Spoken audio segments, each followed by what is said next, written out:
Chapter 26. Knights and Squires. The chief mate of the Pequod was Starbuck, a native of Nantucket and a Quaker by descent.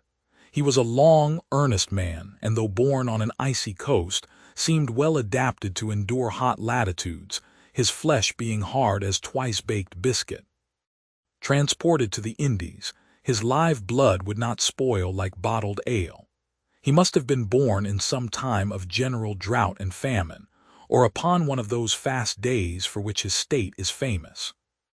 Only some 30 arid summers had he seen. Those summers had dried up all his physical superfluousness. But this, his thinness, so to speak, seemed no more the token of wasting anxieties and cares than it seemed the indication of any bodily blight. It was merely the condensation of the man. He was by no means ill-looking, quite the contrary. His pure tight skin was an excellent fit, and closely wrapped up in it, and embalmed with inner health and strength like a revivified Egyptian, this Starbuck seemed prepared to endure for long ages to come, and to endure always as now. For be it polar snow or torrid sun, like a patent chronometer, his interior vitality was warranted to do well in all climates. Looking into his eyes, you seemed to see there the yet lingering images of those thousand-fold perils he had calmly confronted through life. A staid, steadfast man, whose life for the most part was a telling pantomime of action, and not a tame chapter of sounds. Yet, for all his hardy sobriety and fortitude, there were certain qualities in him which at times affected, and in some cases seemed well nigh to overbalance all the rest. Uncommonly conscientious for a seaman, and endued with a deep natural reverence, the wild watery loneliness of his life did therefore strongly incline him to superstition. But to that sort of superstition, which in some organizations seems rather to spring, somehow, from intelligence than from ignorance. Outward portents and inward presentiments were his. And if at times these things bent the welded iron of his soul, much more did his far-away domestic memories of his young Cape wife and child tend to bend him still more from the original ruggedness of his nature, and open him still further to those latent influences which, in some honest-hearted men, restrain the gush of daredevil daring, so often evinced by others in the more perilous vicissitudes of the fishery. "I will have no man in my boat," said Starbuck, "who is not afraid of a whale." By this, he seemed to mean, not only that the most reliable and useful courage was that which arises from the fair estimation of the encountered peril, but that an utterly fearless man is a far more dangerous comrade than a coward. "Aye," said Stubb, the second mate, "Starbuck there is as careful a man as you'll find anywhere in this fishery. But we shall ere long see what that word careful precisely means when used by a man like Stubb, or almost any other whale hunter." Starbuck was no crusader after perils. In him courage was not a sentiment, but a thing simply useful to him, and always at hand upon all mortally practical occasions. Besides, he thought perhaps that in this business of whaling, courage was one of the great staple outfits of the ship, like her beef and her bread, and not to be foolishly wasted. Wherefore he had no fancy for lowering for whales after sundown, nor for persisting in fighting a fish that too much persisted in fighting him. For, thought Starbuck, I am here in this critical ocean to kill whales for my living, and not to be killed by them for theirs. And that hundreds of men had been so killed Starbuck well knew. What doom was his own father's? Where, in the bottomless deeps, could he find the torn limbs of his brother? With memories like these in him, and moreover given to a certain superstitiousness, as has been said.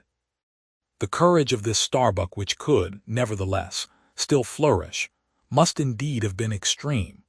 But it was not in reasonable nature that a man so organized, and with such terrible experiences and remembrances as he had.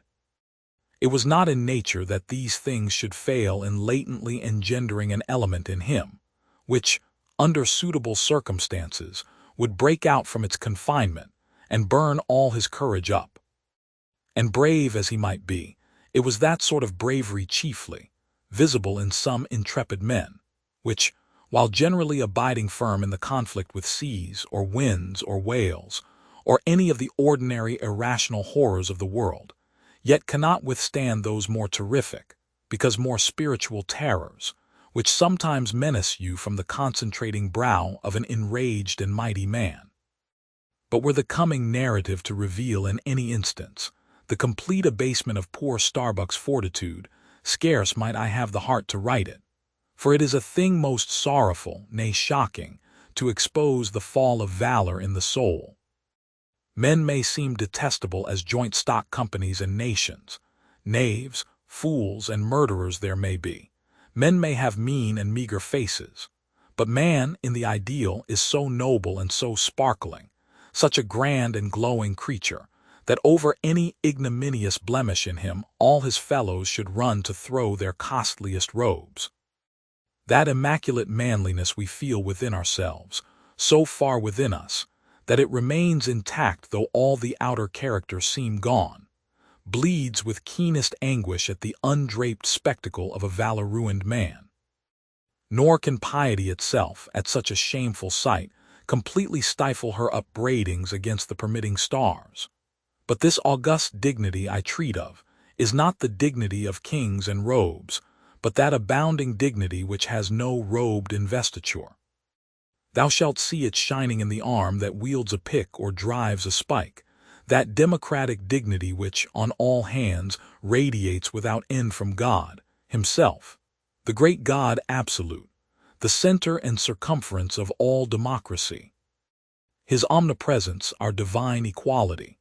If then, to meanest mariners and renegades and castaways, I shall hereafter ascribe high qualities though dark, weave round them tragic graces.